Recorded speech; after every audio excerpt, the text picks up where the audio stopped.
ठीक है, देखो समझोगे। इस थ्योरी में लुईस साहब कहते हैं कि एक रिएक्शन में रिएक्टेंट को हम पार्टिकल समझेंगे, टीनी पार्टिकल, माइक्रोस्कोपिक पार्टिकल समझेंगे, क्योंकि मॉलिक्यूल ही होता है रिएक्टेंट। तो मॉलिक्यूल को हम लोग टीनी मतलब टाइनी पार्टिकल समझेंगे, TIN, टाइनी सबसे छोटा। और एक रिएक्शन तब होगा जब ये टाइनी पार्टिकल एक दूसरे से कोलाइड करे। That is by the theory name is collision theory. कहते हैं कि when these microspheres, micro particle, tiny particle collide with each other, ये reaction is postulated to occur. जब एक रिएक्टेंट जो टीनी पार्टिकल है वो आपस में कोलाइड करता है तो रिएक्शन को समझा जाता है कि होगा। ठीक है, this theory is based on kinetic theory of gas. उधर पढ़े होंगे काइनेटिक थ्योरी ऑफ गैस में, जिसमें लिखा होगा कि gas molecule are always in random motion, during that motion they collide with each other. तो रिएक्टेंट मॉलिक्यूल को जब एक वेसल में बंद करते हैं, these reactant molecule also collide with each other.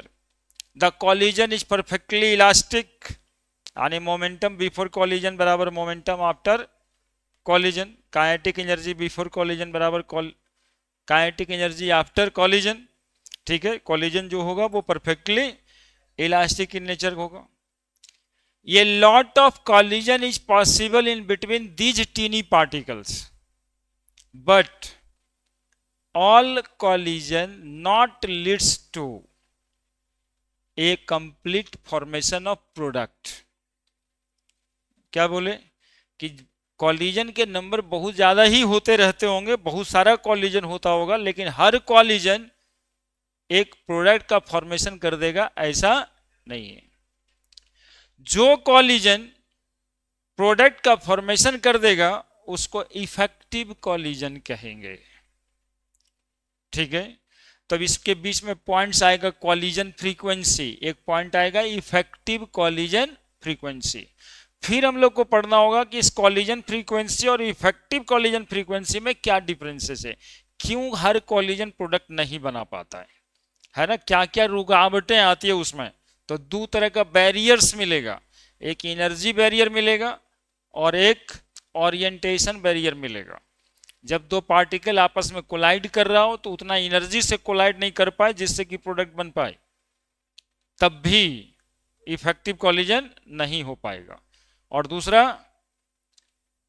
Orientation barrier, अब टकराना था सामने से और टकरा गया जाकर के पीछे से, है ना, बैक साइड अटैक वगैरह होना चाहिए था, हो गया फ्रंट साइड अटैक, तब भी प्रोडक्ट का फॉर्मेशन नहीं होता है। तो यही सब बात पढ़ना है। इसके बाद बनेगा आर्हेनियस इक्वेशन, है ना, और आर्हेनियस इक्वेशन से फिर वहां पर रेट ऑफ रिएक्शन निकालने के लिए सीखा जाएगा। तो collision theory of reaction rate, सबसे पहला point based on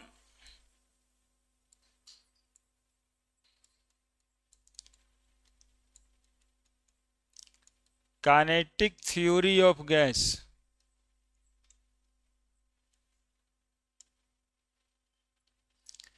based on kinetic theory of gas,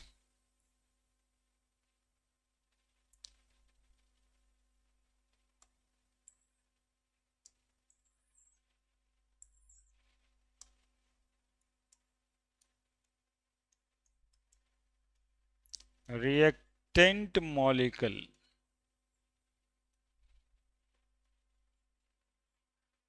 are considered as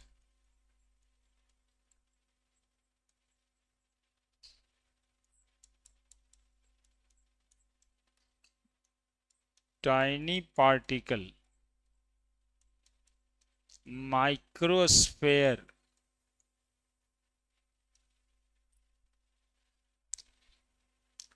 ये reaction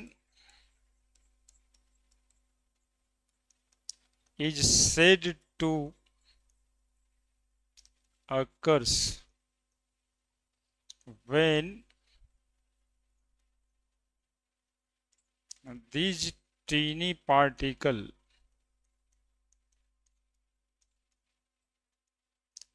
collide with each other.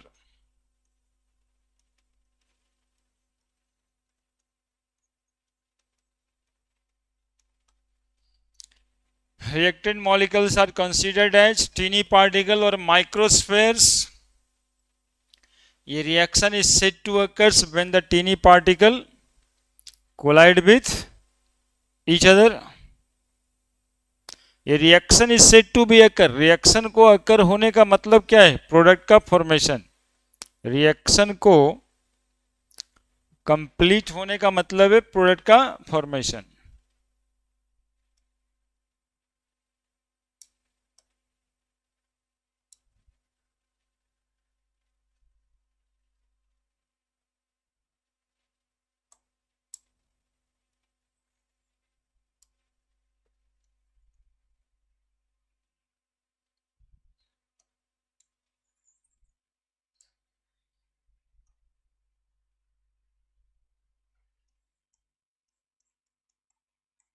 collision frequency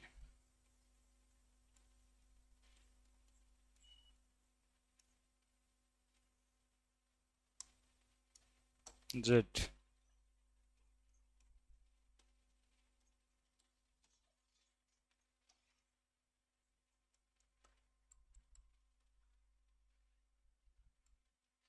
Number of collision made by tiny particle. Tiny particle किसको बोल रहे हैं? Reactant molecule को.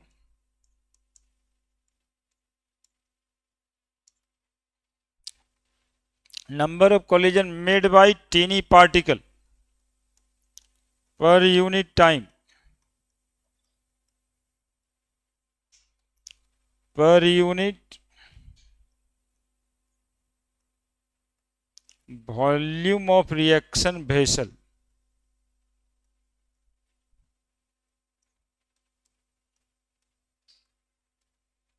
known as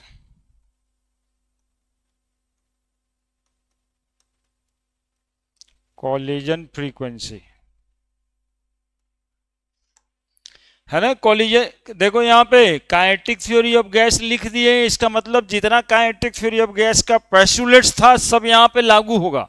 अब वो हमें नहीं लिखना है ना. उसमें पोस्टुलेट्स आपको थोड़ा बहुत याद दिलाएं.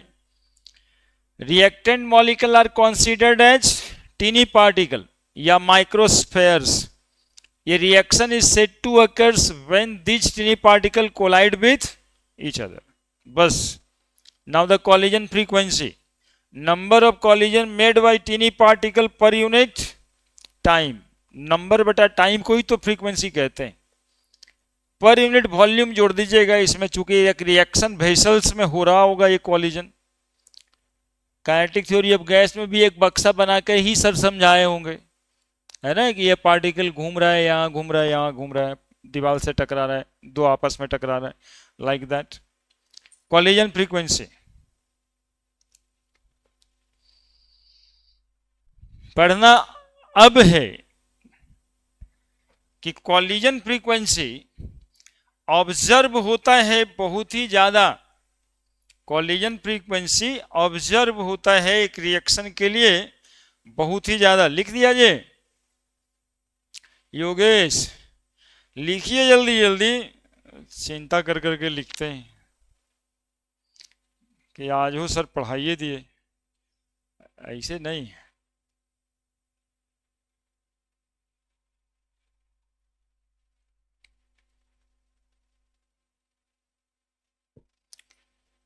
देखो कॉलिजन फ्रीक्वेंसी के लिए एक डेटा एनसीईआरटी में ही लिखा है. 10⁻25 कॉलिजन रिकॉर्ड किया गया पर सेकेंड. पर सेकेंड 10⁻25 कॉलिजन मतलब पार्टिकल एक दूसरे से टकरा रहा है 10⁻25 टाइम्स. बट आज तक किसी भी रिएक्शन का रेट इतना ज्यादा नहीं है. 10⁻3, 10⁻2, 10⁻4. लेकिन रिएक्टेंट मॉलिक्यूल का कॉलिजन फ्रीक्वेंसी कितना ऑब्जर्व हो रहा है? 10⁻25 टू 10⁻30 भी लिखा है। जो पॉसिबल मतलब जो ऑब्जर्व हो रहा है कोलिजन फ्रीक्वेंसी, लेकिन प्रोडक्ट का फॉर्मेशन नहीं हुआ।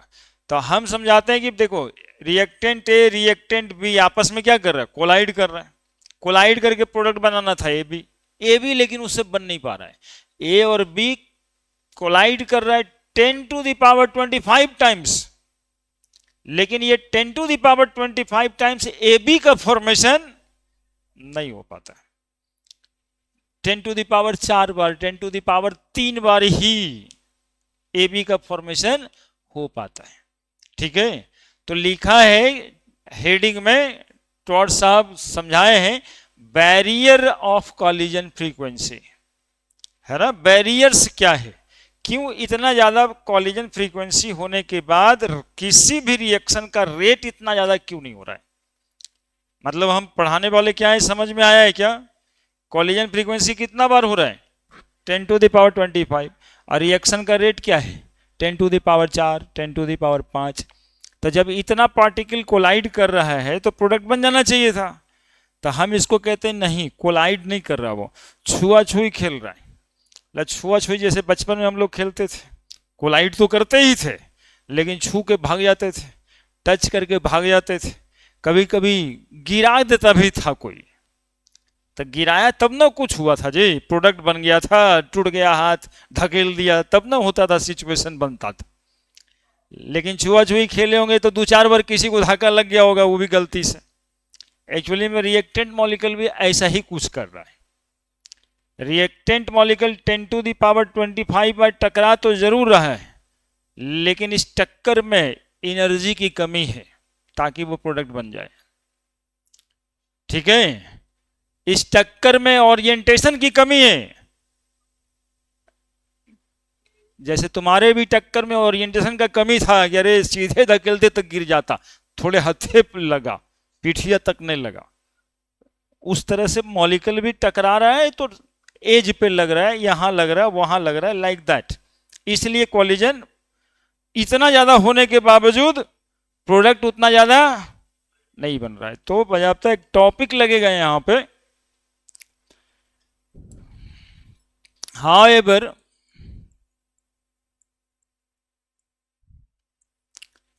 collision frequency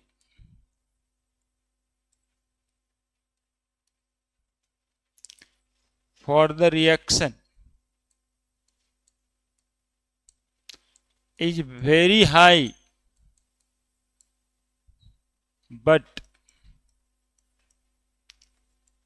rate of reaction not observed so much, but rate of reaction not observed so much लिखें, इतना ज्यादा रेट ऑफ रिएक्शन ऑब्जर्व नहीं होता।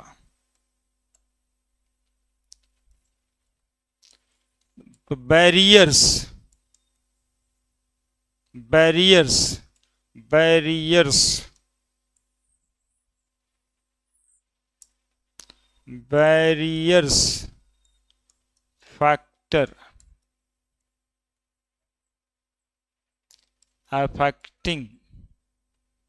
affecting collision frequency।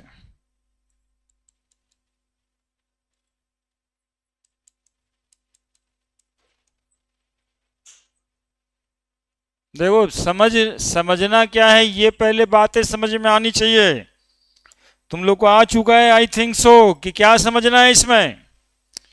एक लाइन में क्या बात की है कि कॉलिजन फ्रीक्वेंसी बहुत ही ज्यादा है, लेकिन रेट ऑफ रिएक्शन इतना ज्यादा नहीं है। तो बैरियर क्या है, फैक्टर क्या है ना, लिखने भी आता है एग्जामिनेशन बोर्ड वाला में। तो 2 फैक्टर है। पहला फैक्टर एनर्जी होता है, एनर्जी बैरियर, एनसीईआरटी का ही लैंग्वेज है, बैरियर और एनर्जी फैक्टर।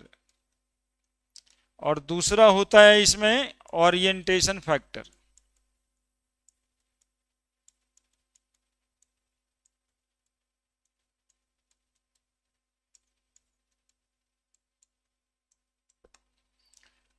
समझते रहिएगा बिल्कुल ध्यान से। तो पहला एनर्जी फैक्टर, देखो बच्चा ऐसा है कि कहा जा रहा है कि वो कम से कम कॉलिजन में दो पार्टिकल के पास एनर्जी होनी चाहिए जिससे कि वो प्रोडक्ट का फॉर्मेशन कर सके। उससे कम एनर्जी से यदि वो टकराता है तो वो टक्कर से कोई प्रोडक्ट का फॉर्मेशन नहीं होगा। उस अमाउंट ऑफ एनर्जी को थ्रेश होल्ड एनर्जी कहते हैं। क्या कहते हैं? थ्रेश होल्ड एनर्जी कहते हैं। That is minimum amount of energy by which two molecules must collide with each other so that they form product called as threshold amount of energy। जैसे कि 100 joule amount of energy से यदि टक्कर हो रहा है दो पार्टिकल के बीच तो प्रोडक्ट का फॉर्मेशन हो सकता है। अब 100 के बजाय कोई 50 जूल और 40 जूल की एनर्जी से आपस में कोलाइड कर गया तो ये कोलिजन का कोई मतलब नहीं होगा। ये कॉलिजन का कोई मतलब नहीं होगा। ये वैसे ही है जैसे सिनेमा में दिखाता होगा सन्नी देओल को वो बड़का वो गोली राइफल वाला दो नलवा वाला निकला हुआ आता है, आता आता आता यहाँ पर ऐसे ऐसे करके नीचे गिर जाता है। गया था तो छेद करने के लिए, लेकिन वेलोसिटी कम है, मोटाई ज्यादा बताया गोली का, पेनिट्रेट कर नहीं पाया, घुस नहीं पाया। तो ऐसे 50 गोली चला देगा क्या फायदा? महीन का एक ही गोली ज्यादा वेलोसिटी से आएगा और काम तमाम हो जाएगा। तो कॉलिजन फ्रीक्वेंसी को खराब करने वाला बैरियर एक ठो है एनर्जी बैरियर। यदि कॉलिजन इतना एनर्जी से हो पाता है जो थ्रेशोल्ड एनर्जी है तब तो प्रोडक्ट बनेगा, और यदि इससे कम एनर्जी पे होता है तब प्रोडक्ट नहीं बनेगा। क्लियर है? और इस अमाउंट ऑफ एनर्जी को क्या बोलते हैं जी? क्या बोलते हैं? Threshold energy. तो कॉन्सेप्ट ऑफ थ्रेशोल्ड एनर्जी यहां पे बना।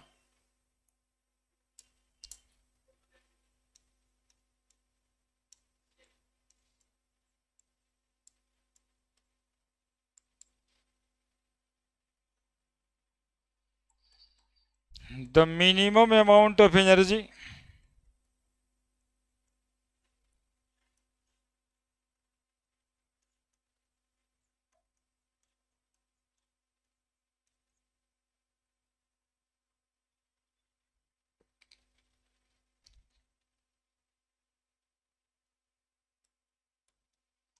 by which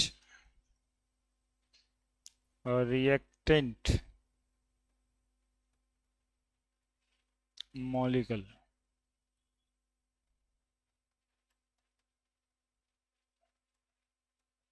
teeny particle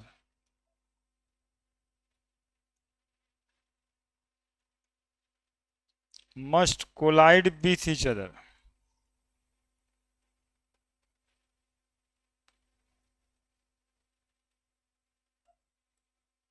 so that they leads to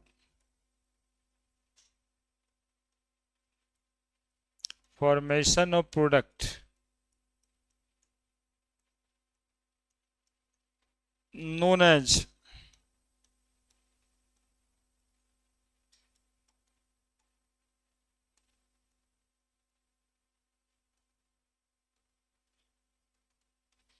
threshold energy।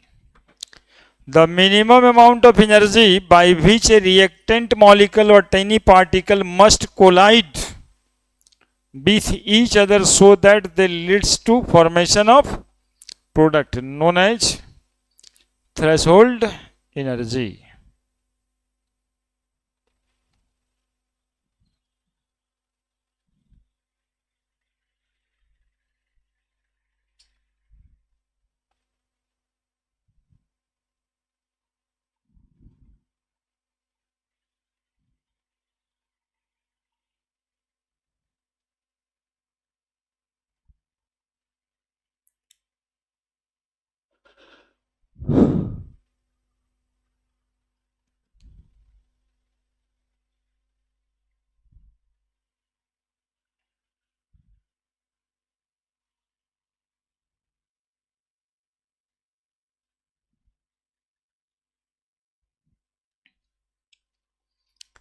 और यदि कोई कॉलिजन थ्रेशोल्ड एनर्जी से कम एनर्जी पे हुआ है तो वह प्रोडक्ट का फॉर्मेशन नहीं करेगा। सीधा सीधा बात। वो खाली छुआछुई वाला खेला हो गया, उससे हुआ कुछ नहीं है ना। बचपन में बहुत छुआछुई खेले थे हम लोग, उससे हुआ आज तक कुछ? उससे कोई फायदा हुआ? यादो है? तो छुआछुई था। वैसे ही है collision. Collision with energy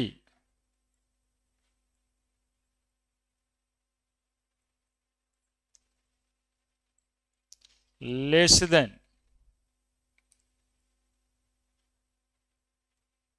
dose of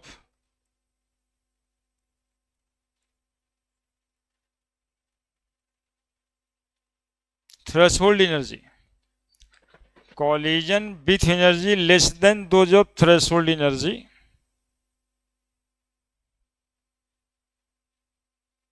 doesn't leads to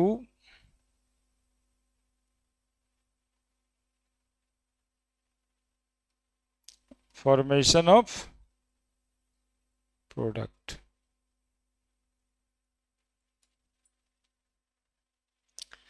है ना। थ्रेशोल्ड एनर्जी से कम से यदि कॉलिजन होता है तो उसका कोई मतलब नहीं है, वो सिर्फ कॉलिजन है।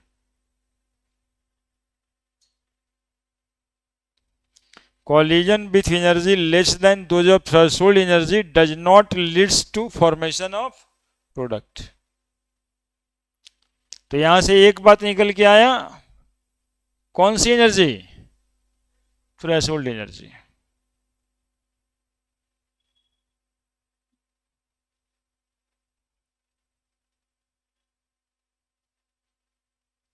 ठीक ही है।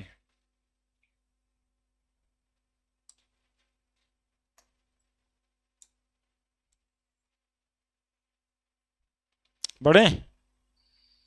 दूसरा है ओरिएंटेशन फैक्टर।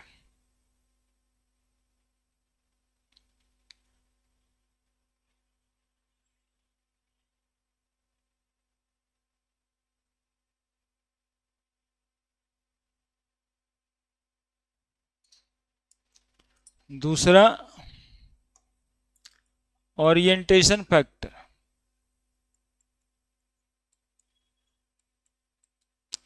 ओरिएंटेशन फैक्टर में जानते हैं लिखना क्या होता है कि during the time of collision two reactant molecule must be properly oriented. Must be properly oriented during the collision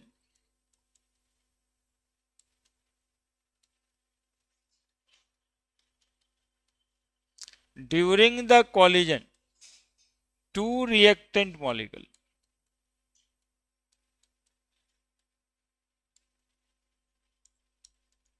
or tiny particle must be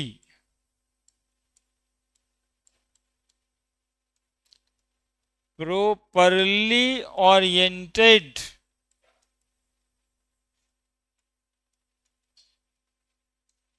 so that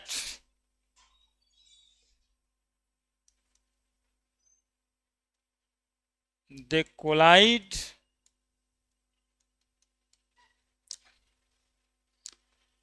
during the collision two reactant molecule या teeny particle must be properly oriented so that they leads to formation of product।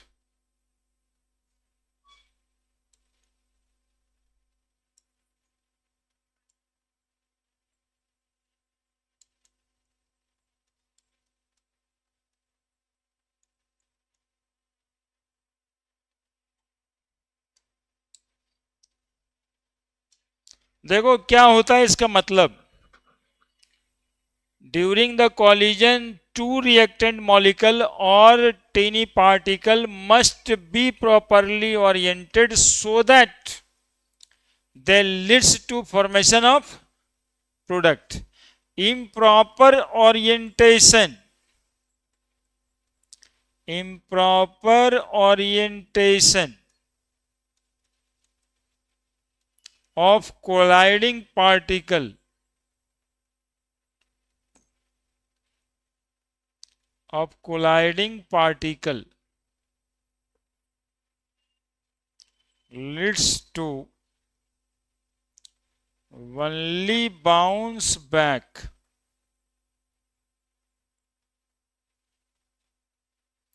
only bounce back, है ना। Bounce back का मतलब repulsion, bounce back का मतलब देखिएगा तब ना, कहां खो गया जी, है वही तो दिखाएंगे।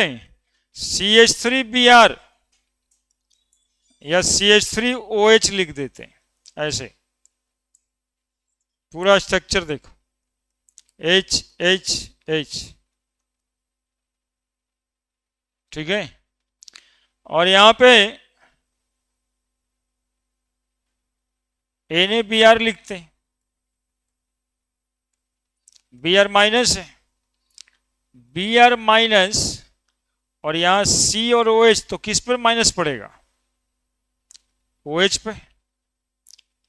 बात देखना ध्यान से, इस Br माइनस को इधर से टकराते हैं, इस Br माइनस को इधर से टकराते हैं, ये हुआ कोलिजन का ओरिएंटेशन, है ना। सामने से टकराए और एक बैक साइड से हटाए, इसका ये फ्रंट साइड बोल सकते हैं आप, इसको आप बैक साइड बोलिए। तो जब फ्रंट साइड से अटैक हुआ तो OH माइनस Br माइनस के साथ रिपल्सन कर दिया, टकरा कर करके वापस लौट गया। लेकिन ये जब इधर से जाके टकराता है तो अपना जगह बना लेता और धीरे धीरे ये अलग हो जाता है इससे, that leads to formation of product. तो प्रॉपर ओरिएंटेशन हर जगह पे हर सिचुएशन के हिसाब से बनेगा, है ना। केवल हम यहां पर आपको समझाए प्रॉपर ओरिएंटेशन का मतलब क्या होता है, प्रॉपर ओरिएंटेशन का मतलब क्या होता है। देखो ऐसे लिखेंगे, front side attack, front side attack, bounce back, repulsion occur, only bounce back,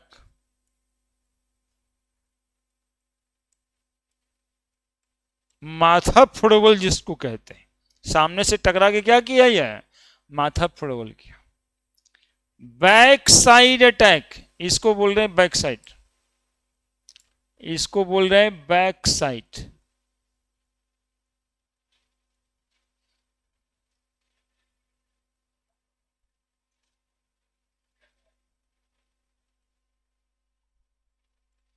अब देखो बैक साइड अटैक से प्रोडक्ट का फॉर्मेशन हुआ CHH, और इधर से आके जुड़ गया कौन, Br, निकल गया कौन, OH माइनस, Na के साथ चला जाएगा, NaOH बना देगा।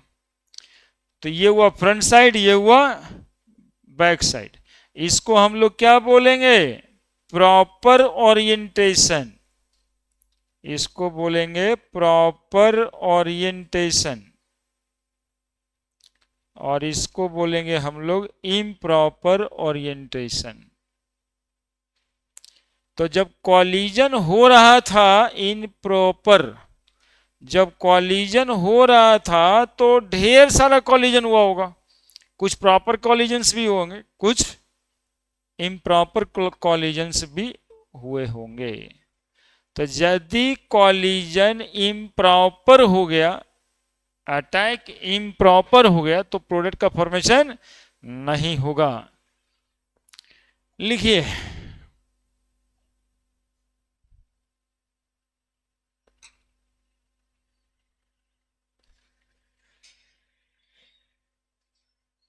ऐसा क्या?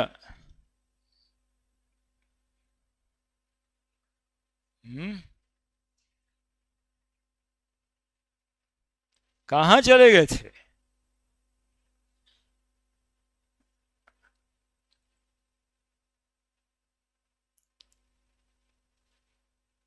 ये घर जाने वाला लोग आज क्या कर रहा होगा घर पर?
समझा जो इतना बताए? समझ गया?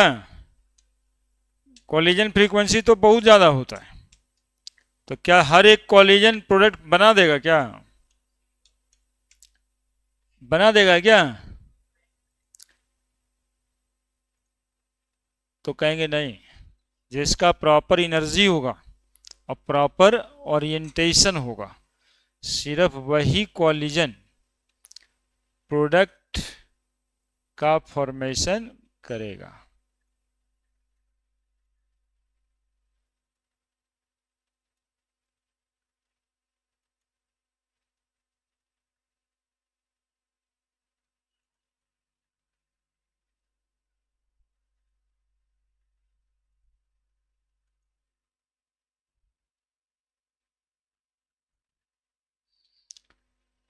था सबसे ये भारी थ्योरी चैप्टर का। थ्योरी समझ में आया सबको? कुछ तो था थ्योरी में, एकदम खेला खेला टाइप तो समझ में आया कि भाई रिएक्टेंट मॉलिक्यूल जो है आपस में। लिख लिया सब? लिखेगा तब न सुनेगा रे।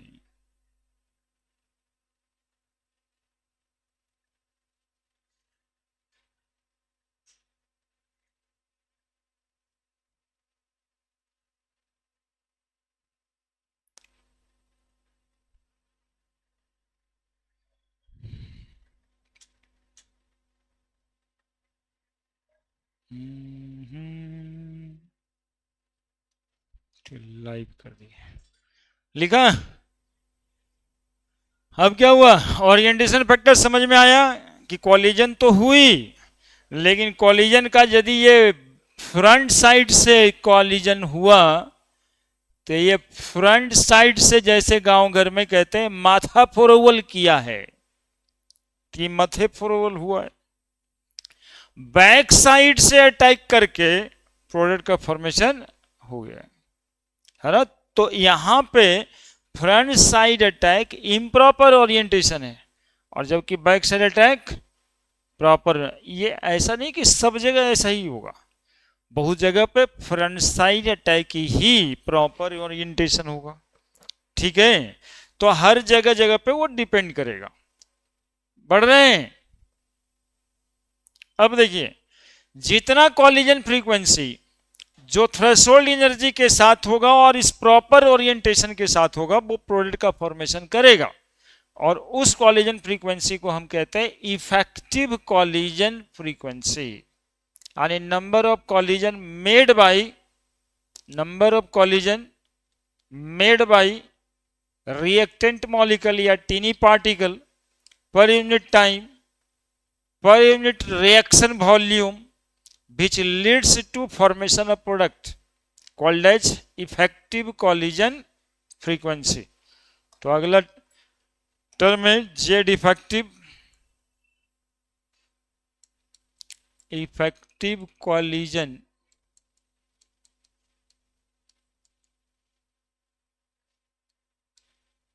फ्रीक्वेंसी। बोलो, जेड इफेक्टिव क्या करें? Z effective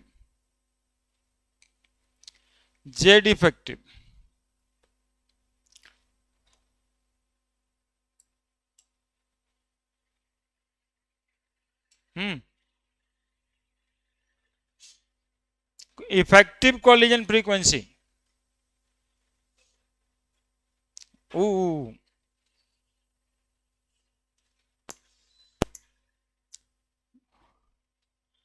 effective collision frequency, number of collision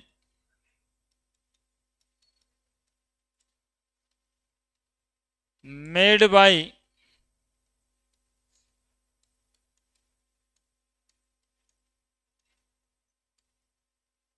reactant molecule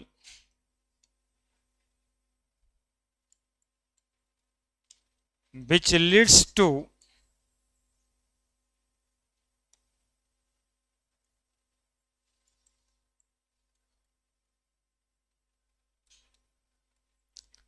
formation of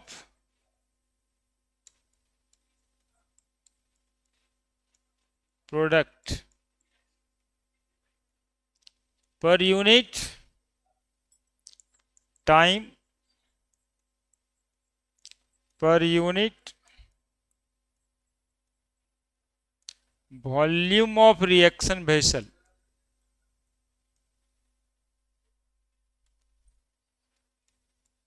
known as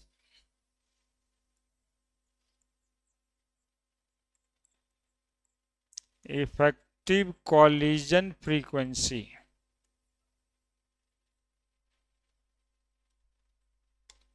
Z effective collision frequency कौन करेगा? तो कहेंगे वही पार्टिकल करेगा, वही रिएक्टेंट मॉलिक्यूल करेगा, जिसके पास प्रॉपर ओरिएंटेशन होगा और कम से कम थ्रेशोल्ड अमाउंट ऑफ एनर्जी होगा। Reactant molecule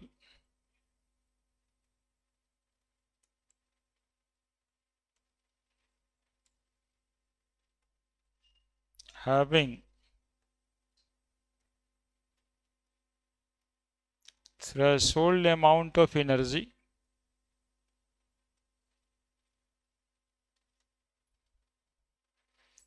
and proper orientation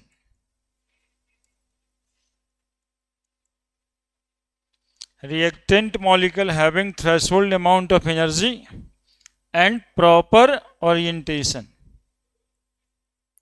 only undergoing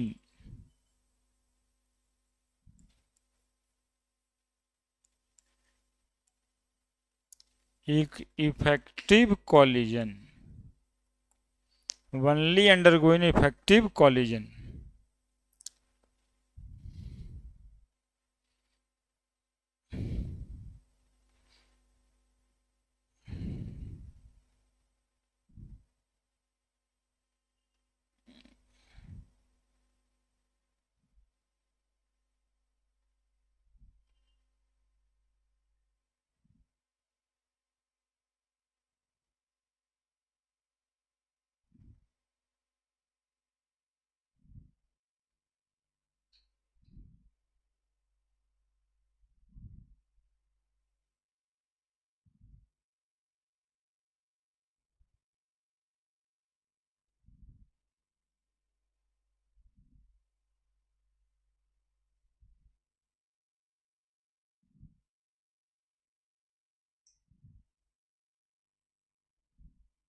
लिख दिया, लिख दिया, बड़े बड़े।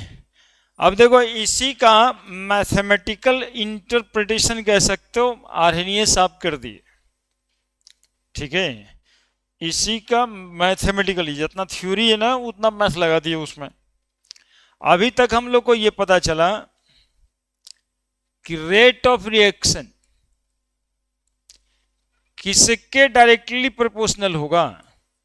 तो बोले सर पहले तो आप बताए जेड के, है ना, collision in between the reactant molecule,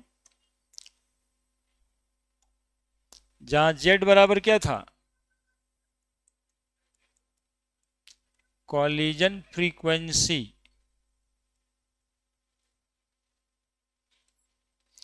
लेकिन सर बाद में आपने ही कहा कि जेड नहीं, जेड पे नहीं, जेड इफेक्टिव पे डिपेंड करेगा, क्योंकि हर कॉलिजन प्रोडक्ट का फॉर्मेशन नहीं करेगा।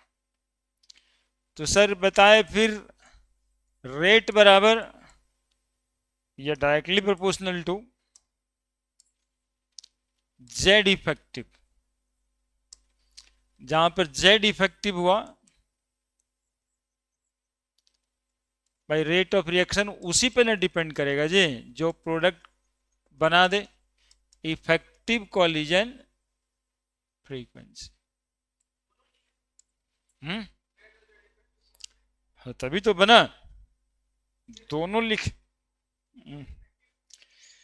यही सब मुश्किल है। अरे बड़ बनो यार, छोट काहे बनता है। ये बना पहले, ये बनने के बाद इसके बनने में दो फैक्टर आया, एनर्जी बैरियर, ओरिएंटेशन बैरियर, आया कि नहीं आया।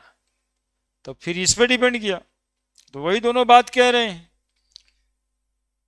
जेड रेट किस बात पे डिपेंड कर रहा था, तो कहेंगे सर कॉलिजन फ्रीक्वेंसी पे। लेकिन बाद में पता चला कि नहीं, कॉलिजन फ्रीक्वेंसी तो बहुत ज्यादा है, इफेक्टिव कॉलिजन फ्रीक्वेंसी पे डिपेंड कर रहा होगा। और फिर जेड इफेक्टिव बराबर Z into E by R T, ये एक इक्वेशन आया। ई को यहां पर बोलते हैं एक्टिवेशन एनर्जी। एक मिनट ध्यान से, क्या बोलते हैं, ई को बोलते हैं एक्टिवेशन एनर्जी, आर को बोलते हैं यूनिवर्सल गैस कांस्टेंट, टी को बोलते हैं टेम्परेचर इन केल्विन स्केल। देखते रहिएगा, अभी बहुत बात है।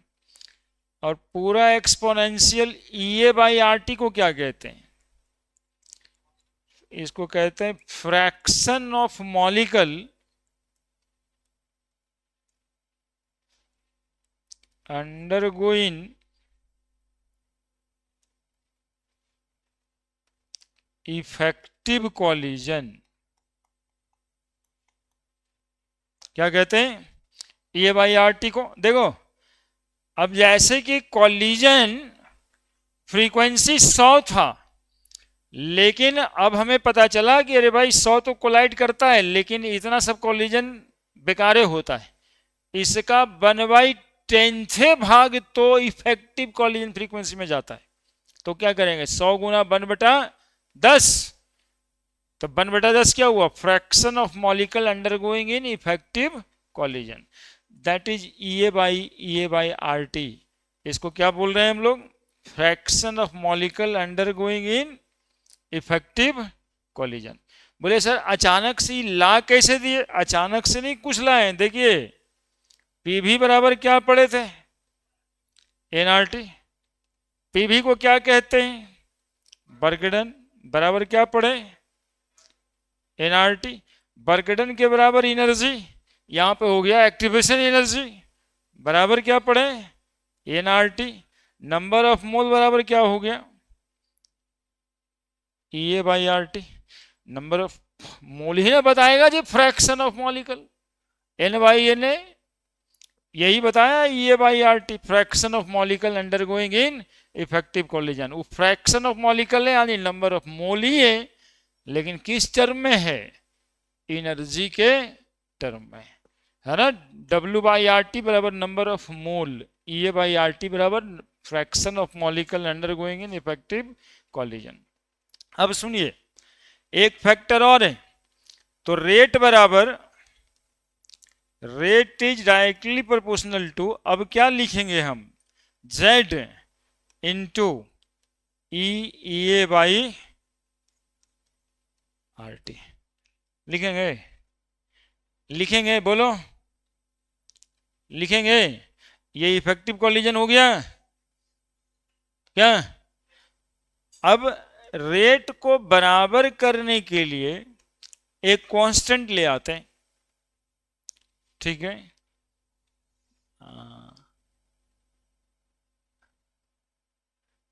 रेट को बराबर करने के लिए एक कांस्टेंट ले आते हैं जो कॉलिजन फ्रीक्वेंसी को बताता है, समझिए। That is equal to A into EA/RT। यही इक्वेशन आर्हेनियस साहब ले आए और ला करके रेट बराबर, नहीं बाबू रुको ना, इतना जल्दी क्या है, जल्दी नहीं है, आते हैं उस पर हम। चलिए लिखिए पहले ये,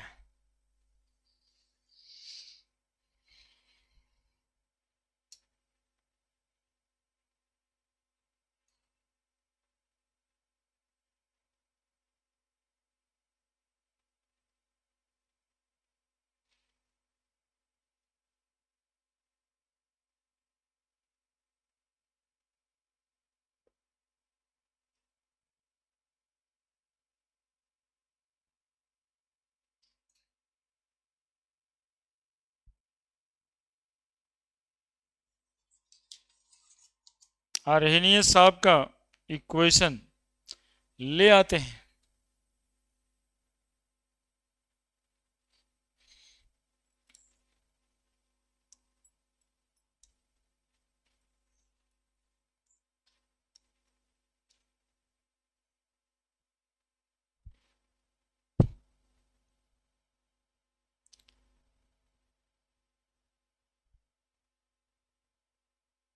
हो गया?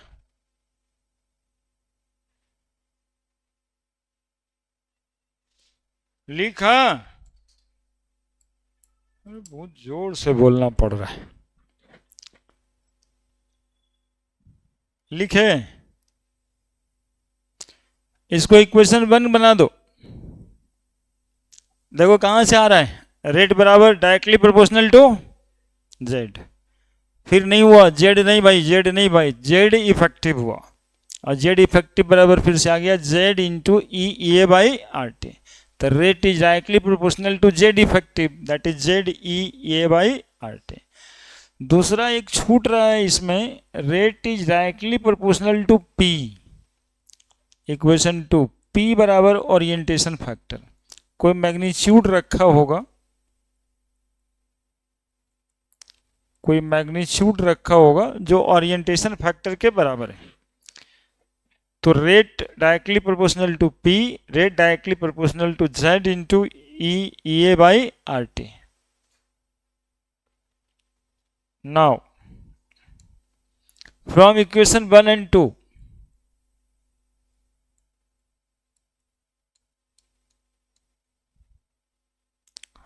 rate directly proportional to P into Z into EA/RT।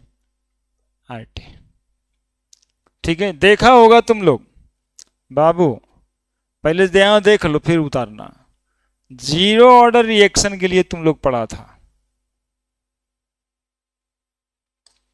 Rate बराबर क्या के, है ना।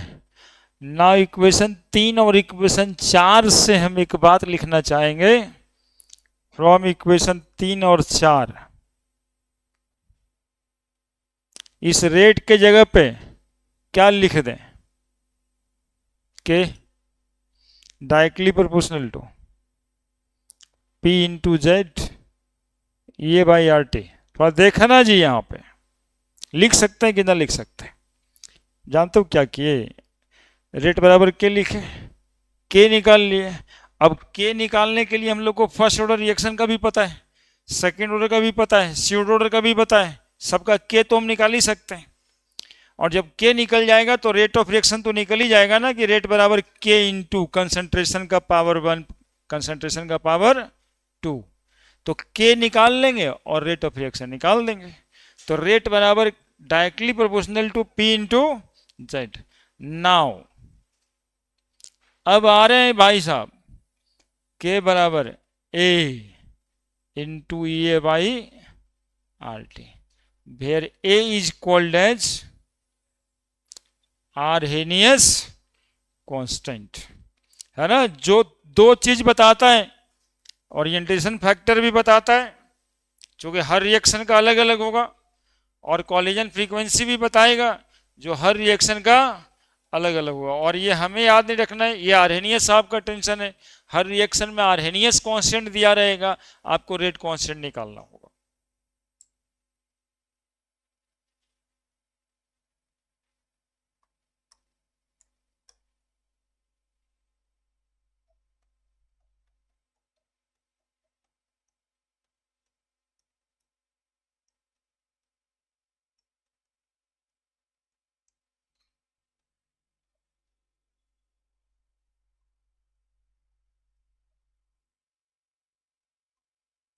के बराबर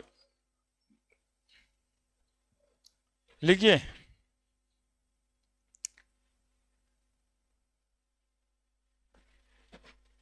के बराबर A into E A by R T, लिख दिया। तो हम लोग टॉर्च और लुईस के हिसाब से आर्हेनियस इक्वेशन पढ़ लिया।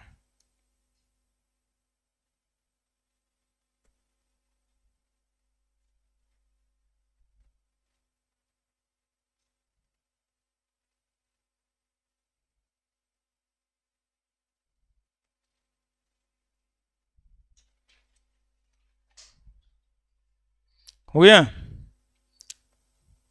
इसी को आर्हेनियस इक्वेशन कहते हैं।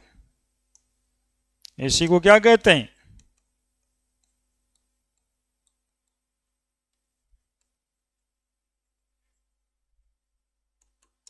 Arrhenius equation. एक्सपोनेंशियल फॉर्म है आर्हेनियस इक्वेशन का। के बराबर ए,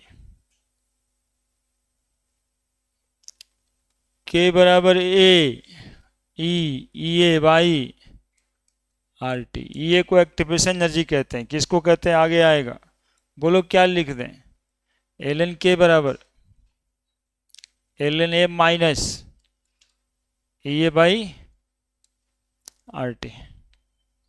एल एन बराबर 2.303 लॉग बेस 10 होता है।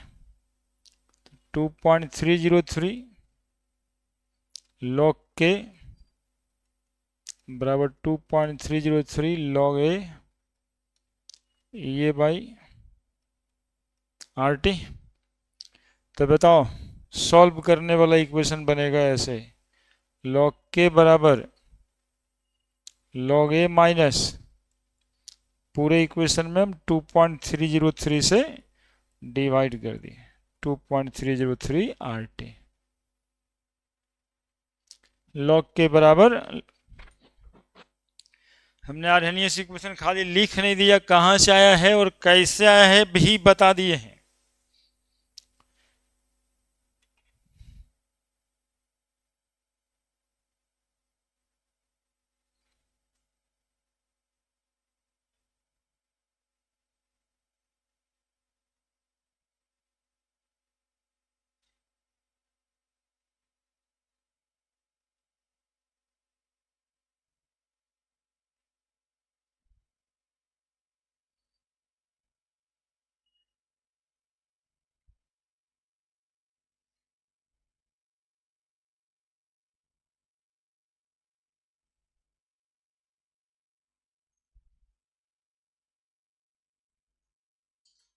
तो 15 अगस्त को ही फ्राइडे है इस बार।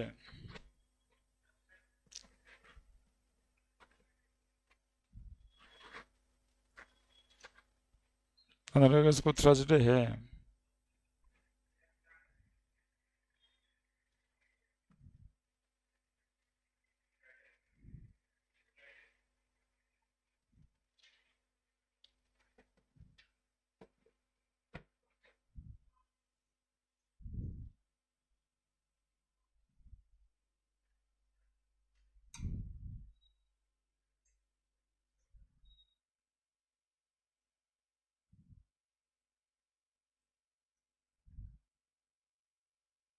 लिख दिए, लिख दिए।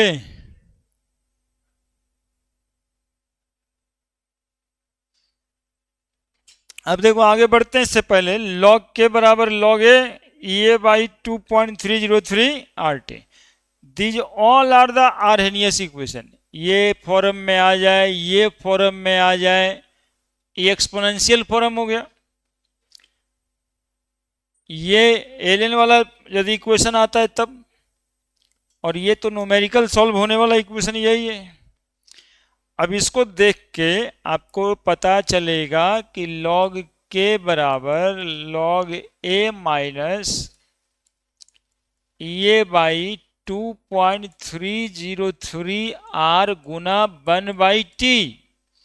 तो ये भी बाई बराबर सी प्लस एम एक्स पे है ये ग्राफ, मतलब इक्वेशन। देखो ना, देख के बताओ, क्या ये ग्राफ, क्या ये ग्राफ बाई बराबर सी प्लस एम एक्स पे है? क्या ये ग्राफ सी बराबर y is equal to c plus m x पे है?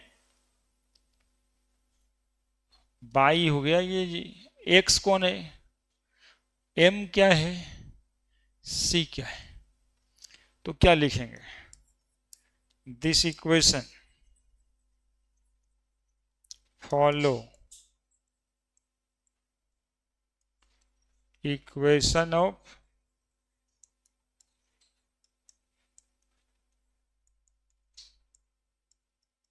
a straight line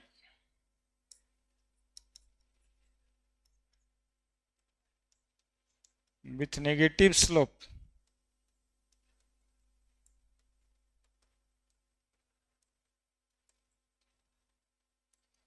and intercept is log a. The graph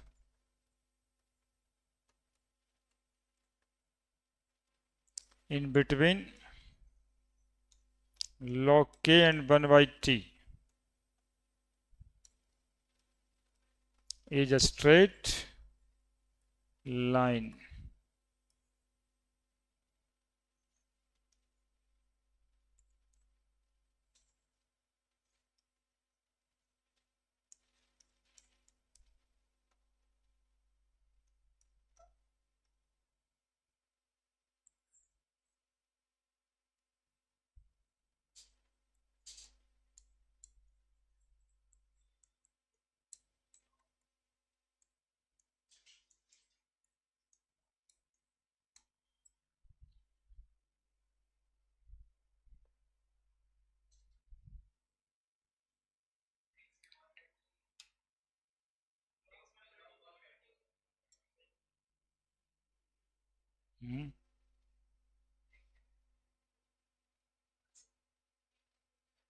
क्या हो गया?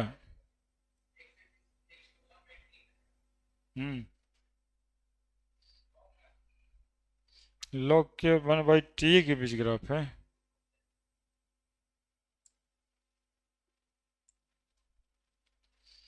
log के और 1/t के बीच का ग्राफ।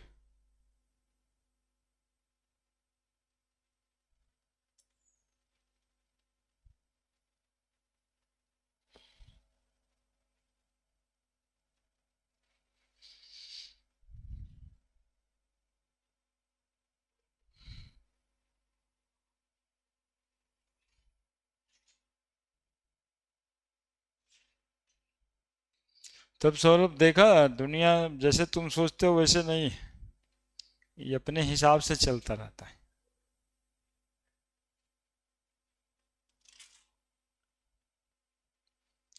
ये अपने ही हिसाब से चलता है।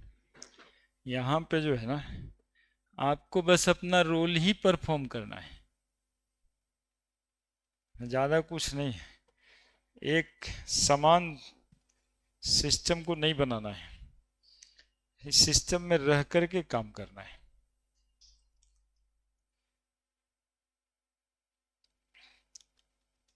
This equation follow equation of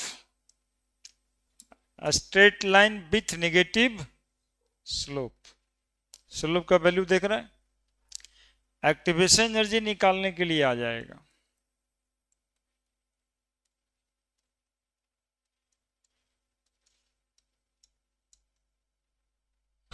देखो एक्टिवेशन एनर्जी का भी फॉर्मूला लिख लो।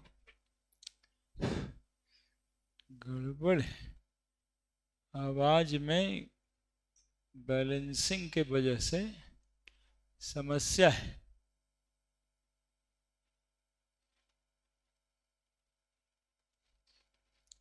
दांत बजता है, बैक आता है आवाज। हो गया, टाइमो तो हो गया लगता है। लेकिन कितना जितना बताना था ना हम बता ही दिए आपको। बताओ, इधर एल के रहेगा, इधर 1/t, तो यहाँ पे 2.303 सिर्फ नहीं आएगा। क्या हो गया? तो और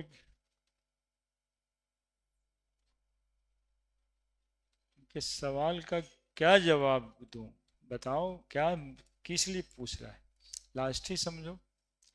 लास्ट वैसे हम आज नहीं, 4 क्लास पहले से जो बच्चा पूछ रहा है उसको सबको कह रहे हैं बस अगले दिन लास्ट टॉपिक है। तो हाँ, कारण क्या है ना कि यदि मन नहीं लगा रहा है तो क्या कीजिएगा, वैसे ही खत्म है। जितना पढ़ाना है उतना तो हम पढ़ाएंगे। टू 2.303 एलियन का वैल्यू,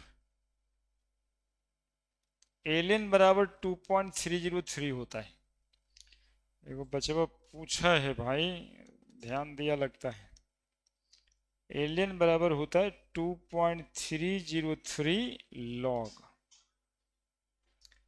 इसका बेस ई होता है, इसका बेस 10 होता है, वहीं से 2.303 आया। ठीक है, फिर मिलते हैं अगले दिन।